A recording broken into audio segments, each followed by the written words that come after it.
हरे कृष्णा। सभी भक्तों को मेरा अभिवादन, प्रणाम।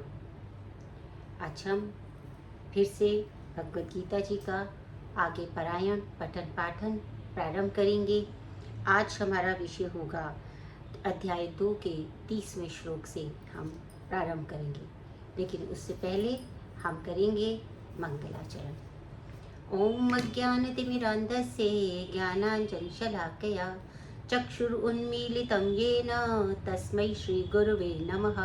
श्रीचैतन्यमनोभीष्टं स्थापितं येन भूतले स्वयं रूपा कदा मह्यं ददाति स्वपदान्तिकम्। हे कृष्ण करुणा सिंधु दीनबंधु जगतपते गोपेश गोपिका कांता राधा कांता नमस्तुते। तप्त कांचन गौरांगी राधे वृंदावनेश्वरी वृषभानुसुते देवी प्रणमामि हरिप्रिये। वाञ्छाकल्पतरुभ्यश्च कृपा सिन्धुभ्येव च पतितानां पावनेभ्यो वैष्णवेभ्यो नमो नमः। हरे कृष्णा कृष्ण कृष्ण हरे हरे, हरे राम राम राम हरे हरे। सभी भक्तों को कामायनी एकादशी की बहुत बहुत शुभकामनाएं। अब हम प्रारंभ करते हैं भगवद गीता जी के दूसरे अध्याय के 30वें श्लोक से। जैसा कि मैंने पिछली बार भी आपसे कहा था कि ये जो यहाँ पर 3 बार ना तुम शोचितुम अर्हसि, इस शब्द का, इस पद का, इस फ्रेज का यूज़ किया गया है, उसका महत्व यही है कि भगवान बार बार ये बताना चाहते हैं कि बहुत सी चीज़ें जो हमारे नियंत्रण में नहीं हैं उनके विषय में विचार करने की कोई आवश्यकता नहीं है। हमारे पास जितनी सीमित हमारी शक्तियां हैं, जितना सीमित बल है इस भौतिक संसार में रहते हुए, हमें स्वयं से भी उतनी ही आशा आकांक्षा रखनी चाहिए, उससे अधिक नहीं। यदि हम आत्मशक्ति का आलोकन किए बिना ही कोई लक्ष्य तय कर लेते हैं, किसी विषय को पाने की जो है एक हठधर्मिता कर लेते हैं, तो वह निश्चित रूप से हमारे लिए केवल और केवल कष्ट का ही कारण बनती है। क्योंकि ना त्वम शोचितुम अर्हसि जो शब्द है वो हमारे मानसिक स्वास्थ्य के लिए अति उपयोगी है। आप सब ने भी देखा होगा कि हम सब अधिकतर क्यों परेशान रहते हैं, क्योंकि हमें ये पता नहीं होता, हम फल को, अपने कर्म के फल को सदैव ही नियंत्रित करना चाहते हैं। हम चाहते हैं कि हमारे लिए जो भी हो वो अनुकूल हो। अब हमेशा जो अनुकूल है वो नहीं होता है, तो इसीलिए और जो अनुकूल हो भी जाता है तो क्योंकि ये भौतिक संसार है, ये अस्थिर है, तो वो स्थायी नहीं रहता, तो हम फिर दुखी हो जाते हैं।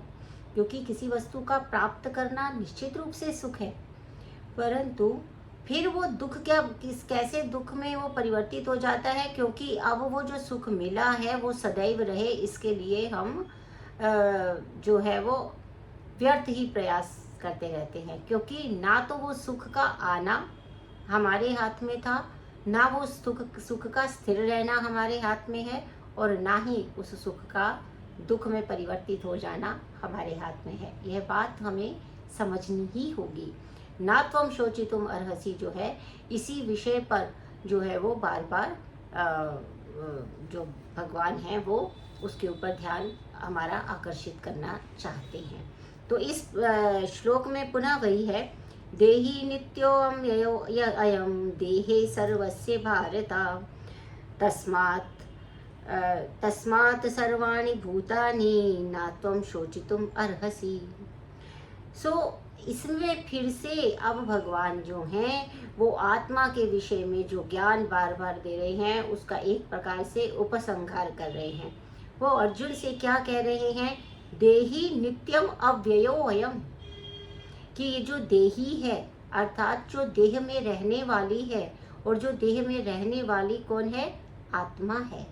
तो भगवान ये कह रहे हैं कि हे अर्जुन, हे भारत, देही नित्यम अव्ययो अयम, ये अव्यय है, ये कभी भी घटता नहीं है। देहे सर्वस्य भारता, सभी के देहों में रहने वाला, ये कभी भी इसका वध भी नहीं किया जा सकता। नित्यम अवध्योयम, नित्यो अव्यय पहले कह दिया था इस श्लोक में, क्षमा चाहती हूँ, ये बोला गया देही नित्यम अवध्योयम, अव्ययोयम भी पहले कह दिया, अब अवध्योयम कह रहे हैं, अर्थात कि इसका वध नहीं किया जा सकता। हालांकि वो पहले भी बता रहे थे कि जो ये है शरीर के मारे जाने पर भी आत्मा नहीं मरता है, बता चुके हैं, फिर भी अब उपसंहार करते हुए कह रहे हैं कि यह नित्य है, इसका वध नहीं किया जा सकता। इसलिए तस्मात् सर्वाणि भूतानि, इसलिए किसी भी प्राणी के लिए जो है आपको सोचने की आवश्यकता या शोक करने की आवश्यकता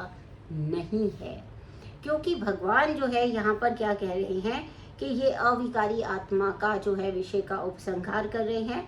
और फिर उन्होंने कहा कि जो अर्जुन है वो निश्चित रूप से इसलिए दुखी है, इसीलिए शोकग्रस्त है, क्योंकि वो जो अपने जो पितामह भीष्म हैं और जो उनकी जो आचार्य द्रोण हैं, उनके वध से प्रमुख रूप से वो शोकाकुल है। इसलिए भगवान तरह तरह से विभिन्न दृष्टिकोणों से आत्मा के विषय में बताकर अर्जुन को बताना चाहते हैं कि वो जो शोक कर रहा है वो शोक करने की कहीं से भी आवश्यकता नहीं है।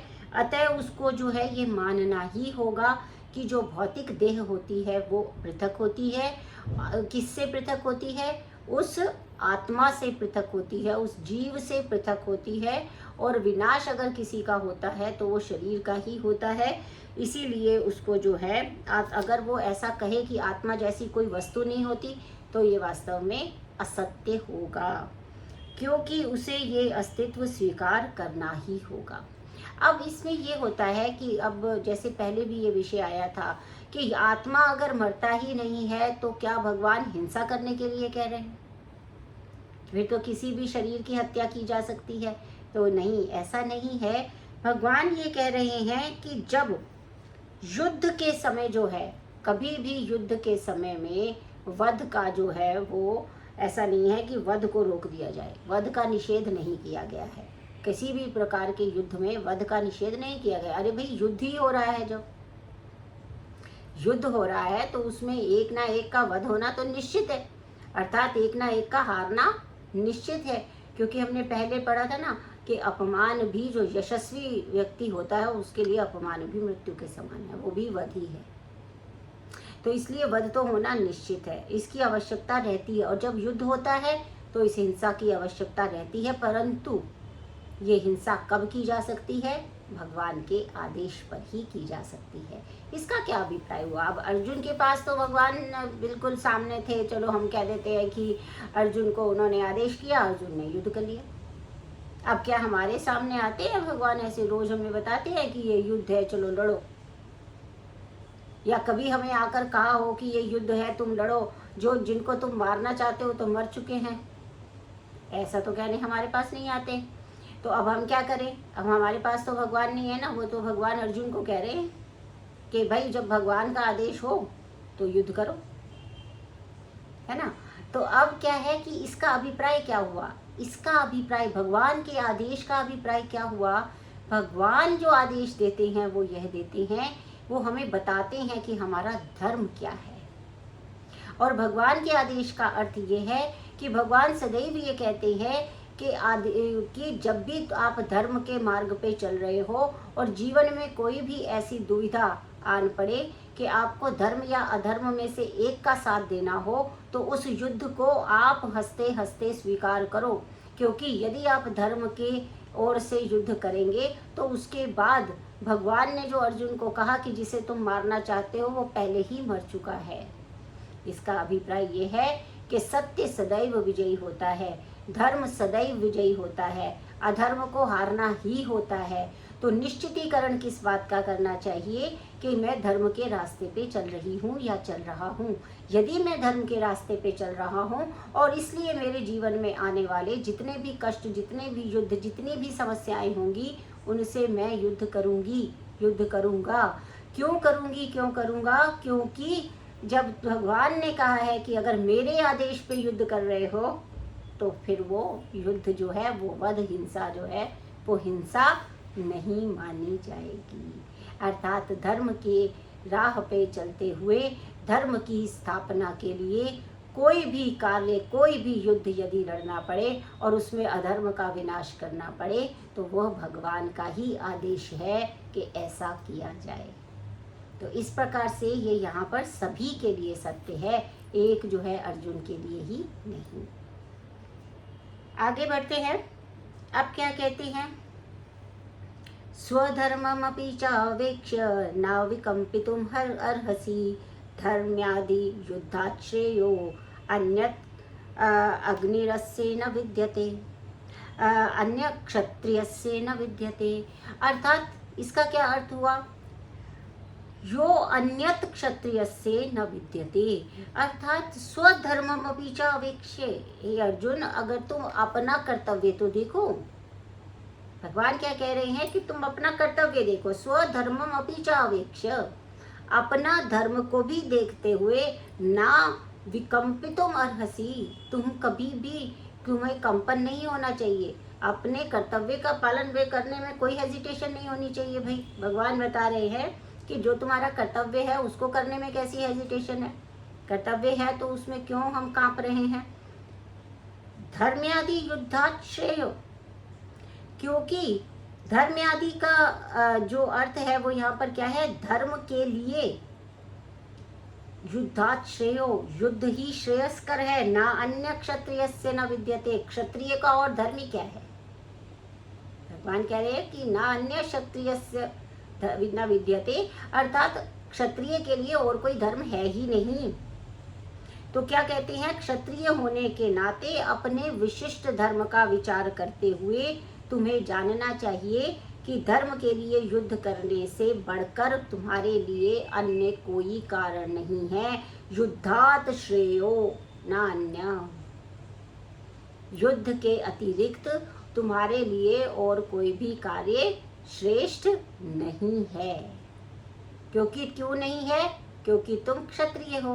क्षत्रिय का कार्य क्या है, जो क्षति से रक्षा करे वह क्षत्रिय कहलाता है। तो पहले भी ऐसा होता था, क्षत्रियों को पूरी ट्रेनिंग दी जाती थी कि कैसे वन में जाना है, कैसे जो है वो जो भी जंगली प्राणी हैं उनका वध करना है, और फिर जैसे वो वध करते थे तो फिर राष्ट्रीय सम्मान के साथ में उस शेर का भी, जो जिसका भी शिकार किया जाता था उसका सम्मान होता था, क्योंकि वो राजा ने आखेट के समय में उसको मार गिराया है। तो क्षत्रिय को तो ये पूरी की पूरी ट्रेनिंग दी जाती है।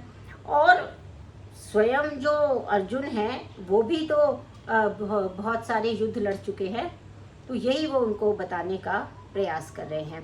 अब इसमें कहा है कि जो क्षत्रिय है उनको विशेष रूप से ये शिक्षा दी जाती है। तो इसलिए क्या कहा कि क्षत्रिय को सीधा संन्यास ग्रहण करने का आदेश नहीं है, क्योंकि सीधा संन्यास ग्रहण तो क्यों करे, क्योंकि क्षत्रिय का कार्य है सबकी रक्षा करना। ऐसा ही एक वर्णन आया है धार्मिक संहिताओं में, जिसमें वो क्या कहते हैं, आहवेशु मिथ्योन्योन्य जिंघासंतो महीक्षिता युद्धमाना परम शक्त्या स्वर्गम यान्त्यंगमुखः यज्ञेषु पशवो ब्रह्मन् हन्यते सततम द्विजयी संस्कृता किल सर्वत्र सर्वयंत्र मंत्रैश्च तेई अपि स्वर्गानु आप्नुवत्। अर्थात युद्ध में विरोधी ईर्ष्यालु राजा से संघर्ष करने वाले राजा या क्षत्रिय को मृत्यु के पश्चात उच्च लोक की प्राप्ति होती है। और सारे ये जो मारे गए, वही जो स्थिति है यज्ञ अग्नि में मारे गए पशुओं की होती है। ऐसा हमारे शास्त्र में कहा गया है कि यदि धर्म के युद्ध में कोई राजा या क्षत्रिय किसी अधर्मी का वध कर देता है तो उस राजा को उच्च लोक की प्राप्ति हो जाती है, क्योंकि उसने अधर्म का नाश किया है। उसी प्रकार से यज्ञाग्नि में जो पशुओं की बलि दी जाती है, तो उस यज्ञाग्नि में जो पशु की बलि दी जाती है तो उन पशुओं का भी उद्धार होता है और वो तुरंत ही जो है वो मनुष्य स्वरूप में पुनः जन्म ले लेते हैं। क्यों, ऐसा क्यों है? क्योंकि जो कहा गया कि यज्ञ होता क्या है, यज्ञ स्वयं भगवान विष्णु को भी यज्ञ कहा गया है, और यज्ञ यानी कि जिससे जीत प्राप्त होती है। अर्थात जब भी यदि हमें पशु की आवश्यकता है, जैसे कि आयुर्वेद में आया है कि जब कभी व्यक्ति को किसी मांस रस की आवश्यकता है तो उस समय में उस रोगी को स्वस्थ करने के लिए वो मांस रस भी खिलाया जा सकता है, उसकी आवश्यकता को देखते हुए। क्योंकि वहाँ पर हम जो अगर हत्या कर रहे हैं, अगर वध कर रहे हैं और उसका जो प्रयोग है वो किसी मनुष्य की जीवन की रक्षा के लिए कर रहे हैं, तो वो वध जो है वो हिंसा नहीं कहलाता है, अपितु वह एक प्रकार की अहिंसा ही है। क्योंकि ये पशु जो किसी को जीवन देने के काम में लाया गया है, निश्चित रूप से इस पशु की भी गति जो है वो मनुष्य के रूप में वह पुनः जन्म लेगा। और जिसने भी किसी दूसरे मनुष्य की या किसी दूसरे प्राणी की जान बचाने के लिए कोई एक ऐसा वध किया है तो उसको भी उसका पाप नहीं लगेगा। तो इसलिए ये जो है यज्ञाग्नि में जलने वाले जो पशु हैं उनकी भी गति यही होती है कि वो उच्च लोक को प्राप्त करते हैं, अर्थात मनुष्य जीवन में पुनः आ जाते हैं। अब इसमें एक शब्द आया है स्वधर्मम अपि च अवेक्ष्य। अब ये जो स्वधर्म होता है ये दो प्रकार का होता है। एक तो वो स्वधर्म होता है जो इस भौतिक संसार का धर्म है, जिसे कि हमने माना है वर्णाश्रम धर्म। वर्णाश्रम धर्म जो है वो उसके अनुसार जो है ये ब्राह्मण, क्षत्रिय, शूद्र, वैश्य, ये सब किससे साथ जुड़े हुए हैं? ये सब वस्तुतः हमारे जो भौतिक शरीर है ना उसके साथ जुड़े हुए हैं। इसका हमारे देहात्म बुद्धि से के साथ जुड़े हुए हैं। जब हम देहात्म बुद्धि से अलग हो जाते हैं, देहात्म बुद्धि से अलग होने का अभिप्राय क्या है कि हम जब अपने आप को देह मानना बंद कर देते हैं, हमें समझ में आ जाता है कि हम देह नहीं हैं, हम आत्मा है।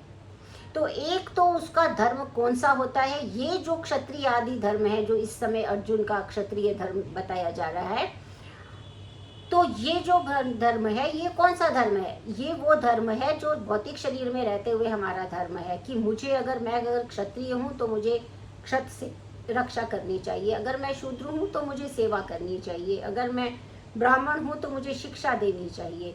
तो हमारे यहाँ पर जैसे कि आपको बताया कि ये जो सारे धर्म थे ये भगवान ने ही बताए थे, लेकिन उसका आधार जन्म नहीं था, उसका आधार कर्म था। बस यहीं पे सारी गड़बड़ हुई है। सारा जो हमारा सामाजिक ताना बाना जो कुछ अल्पज्ञ लोग थे उन्होंने उसको जन्म से जोड़ दिया और उसी की वजह से ये जो व्यवस्था थी ये सारी चरमरा गई। ये वर्ण आश्रम व्यवस्था जिसको कि भौतिक संसार में अपनी आध्यात्मिक उन्नति का प्रथम सोपान माना गया था, प्रथम सोपान बनाया गया था भगवान के द्वारा, उसका ये विद्रूप, उसका ये विकृत स्वरूप आज के समाज में हमें देखने को मिलता है। जब हम इस ब्राह्मण आदि जो ये जो आश्रम धर्म है, हम वर्ण आदि जो आश्रम धर्म है, हम इनको जो है जन्म से जोड़ देते हैं, तभी सारी सामाजिक व्यवस्था हिल जाती है। तो इस बात को समझना बहुत ज़रूरी है कि यस वर्णाश्रम व्यवस्था का वर्णन जो है भगवान कृष्ण ने स्वयं कहा, लेकिन उन्होंने क्या कैसे कहा था? गुण कर्म विभागशाह। कैसे हम किसी की जाति का निर्धारण करेंगे? गुण कर्म विभागशाह। जिस प्रकार से उस व्यक्ति में गुण होंगे, जिस प्रकार का वो कर्म करेगा, उसी हिसाब से हम उसको, उसी गणित से हम उसको जो है वो एक ब्राह्मण, क्षत्रिय, शूद्र या वैश्य कह सकती हैं। इसका आप ये देखेंगे आज की डेट में भी ऐसा ही होता है। अभी आप देखेंगे कि अब आजकल क्या होता है कि जैसे कोई भी जॉब करना है, बच्चे को कोई करियर ढूंढना है, तो कहाँ चले जाते हैं? करियर काउंसलर के पास चले जाते हैं। करियर काउंसलर क्या करता है, क्या देखता है? वो कुछ टेस्ट करता है, कुछ उससे बातें करता है, कुछ उससे पूछता है, और जब उसको पता चलता है कि इसका एप्टीट्यूड क्या है, उसका एप्टीट्यूड क्या है, और अगर हम यही विषय जो है आयुर्वेद में लेकर आते हैं तो आयुर्वेद में भी ऐसा है, क्योंकि आयुर्वेद भी वेदों का ही भाग है, ऋग्वेद का एक जो है वो उपवेद माना गया है। तो जब आयुर्वेद को माना, जब आयुर्वेद का बात आती है तो उसमें भी वो यही कहता है कि प्रकृति के अनुसार ही हमें अपना कर्म जो है वो जो का कर्म है उसको चयन करना चाहिए। ठीक है ना? यदि मेरी वातज प्रकृति है तो मुझे ऐसे कोई कार्य नहीं करने चाहिए जिसमें कि मेरा जो फिजिकल एक्टिविटीज़ और ज़्यादा हों या मेंटल एक्टिविटीज़ बहुत ज़्यादा हों, क्योंकि उसमें जो है वो पहले ही विषम स्थिति में रहता है। और अगर हम अपना भाग दौड़ के भी कार्य और ज़्यादा करेंगे तो वात की और अधिक वृद्धि हो जाएगी। तो यहाँ पर भी क्या होता है, कर्म के अनुसार ही जो उसके गुण और कर्म है, जो उस व्यक्ति के शरीर के, इस भौतिक शरीर के जो कुछ हमें गुण और कर्म दिखाई दे रहे होते हैं। आपका करियर काउंसलर किसी के पास भी आप बच्चे को लेके जाते हो तो वो बहुत सारी चीज़ें पूछता है, उसकी हेल्थ की स्थिति भी पूछता है कि उसकी बाय बर्थ उसकी हेल्थ कैसी थी, अभी उसकी हेल्थ कैसी है, वो किस तरीके के कामों में रुचि रखता है, वो किस तरीके के कामों को कर पाता है। डिफरेंट काइंड्स की इंटेलेक्ट्स जो आईक्यू टेस्ट है वो आजकल होते हैं, इमोशनल भी होता है, मैथमेटिकल भी होता है, साइंस से रिलेटेड होता है, फिलॉसफी से रिलेटेड होता है, लिटरेचर से रिलेटेड होता है, मतलब बहुत सारे। तो उसमें क्या कर रहे हैं हम, गुण कर्म विभागशः, भाई ये व्यक्ति ऐसा है, ये प्रखर वक्ता है, इसको चीज़ें समझने का मन करता है, तो ये क्या है, साहित्य में जाएगा, ये शिक्षक बनेगा, ये वैद्य बनेगा, ये डॉक्टर बनेगा। ये सब चीज़ें जो हैं उसके हिसाब से उसको पता चलती हैं। तो इसी प्रकार से गुण कर्म विभाग से ही ये किया गया था। ऐसा नहीं है कि जो है जन्म से किया गया था, तो जन्म से करने से ही सारा ताना माना बिगड़ा है। तो इसीलिए हमारा बहुत आवश्यक है आज की जनरेशन को हम भगवद गीता पढ़ने के लिए प्रेरित करें, क्योंकि वो जो अभी इस समय में जो उसका मासूम मन है, जो अभी उसका स्वच्छ मन है, उसके अंदर पहले से ही ये सारी चीज़ें उसके अंदर डली हुई हों कि ये जो विभाग किया गया था ये मूलतः गुण कर्म के अनुसार किया गया था। किंतु आज की जो विद्रूपित ये जो सामाजिक व्यवस्था है, इसमें उसको बिल्कुल ही अलग कर दिया गया और जन्म से उसको जोड़ दिया गया, जिसके कारण की सारी सामाजिक असमानता हमको दिखाई देती है। तो यहाँ पर स्वधर्म का एक अर्थ है भौतिक संसार से बद्ध व्यक्ति में, बद्ध अवस्था में जो जीव है उसका जो अपने शरीर के साथ जो संबंध है, उस स्थिति में जो वो पालन करता है वो उसका एक स्वधर्म है। और जब वो इस बद्ध जीवन से मुक्ति पा लेता है, मुक्त हो जाता है जब, तब उसका जो उसका धर्म है वो आध्यात्मिक हो जाता है। फिर उसका जो धर्म है वो शारीरिक स्तर से ऊपर उठकर आध्यात्मिक हो जाता है। और फिर उसका जो कर्म है वो क्या रह जाता है, केवल भगवान की सेवा करना। भौतिकता से उसका फिर कोई लेना देना नहीं रह जाता है। तो इस प्रकार से कि जब इस प्रकार यदि हम वर्णाश्रम धर्म की, क्योंकि हमें जो शरीर मिलता है, हमें जो वर्णाश्रम धर्म अर्थात प्राप्त शरीर के विशिष्ट गुणों के आधार पर मिलता है। इसका क्या अर्थ है, इसका अर्थ ये है कि हम पूर्व जन्म में जो कर्म करते हैं, उन पूर्व जन्म के कर्मों के फल स्वरूप ही हमें इस जीवन में वो कुल, वो जन्म स्थल, वो परिस्थितियाँ, वो प्रकृति मिलती है, जिससे कि हम अपने जीवन में शरीर का निर्वाह कर सकें और इस आयु को आगे बढ़ा सकें। तो इसका भी कारण हमारे पूर्व जन्मकृत कर्म ही होते हैं।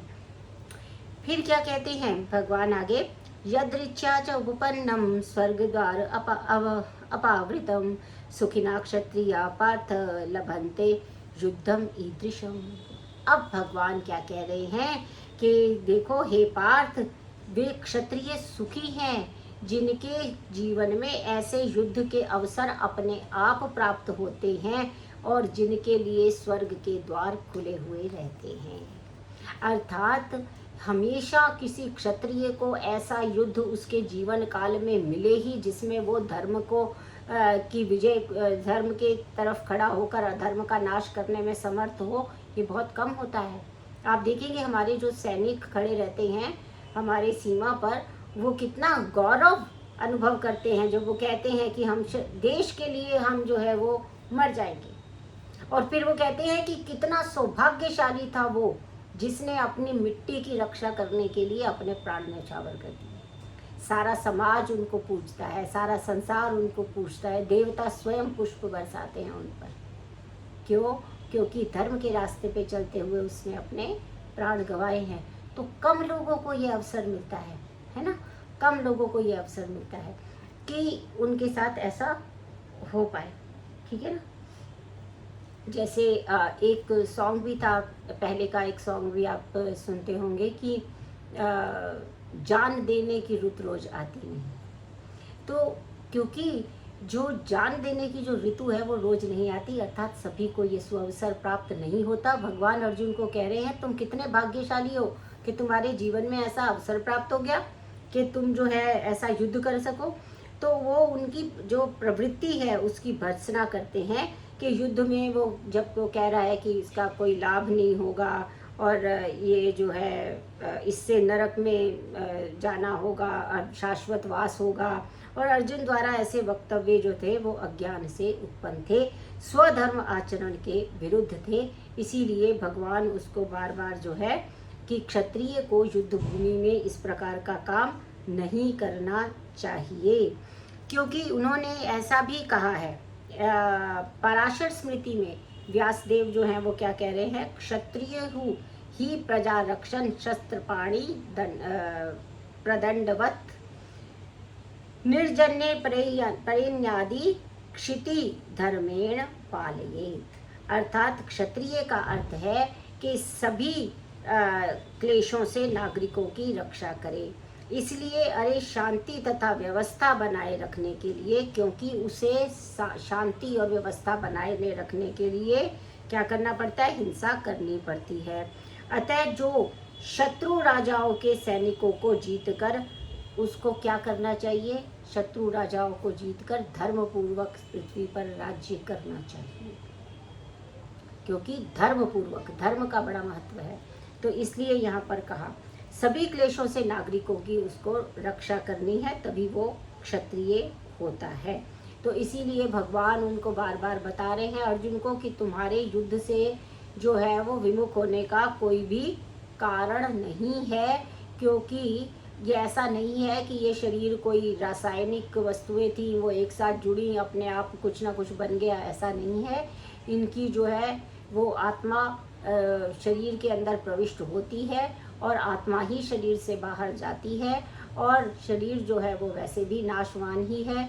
तो इसलिए कोई कारण नहीं है कि अर्जुन जो हैं वो फाइनली किसी ना किसी तरह से भी जो है वो मना कर दे युद्ध करने से। और भी उन्होंने कहा कि ऐसे में क्या होगा कि यदि वो अधर्म के विरुद्ध कोई व्यक्ति युद्ध करता है तो क्या होता है, उसका अगर वो मर जाता है उस युद्ध में तो उसे स्वर्ग मिलता है, और अगर वो जीत जाता है उस युद्ध में तो उसको राज्य मिलता है।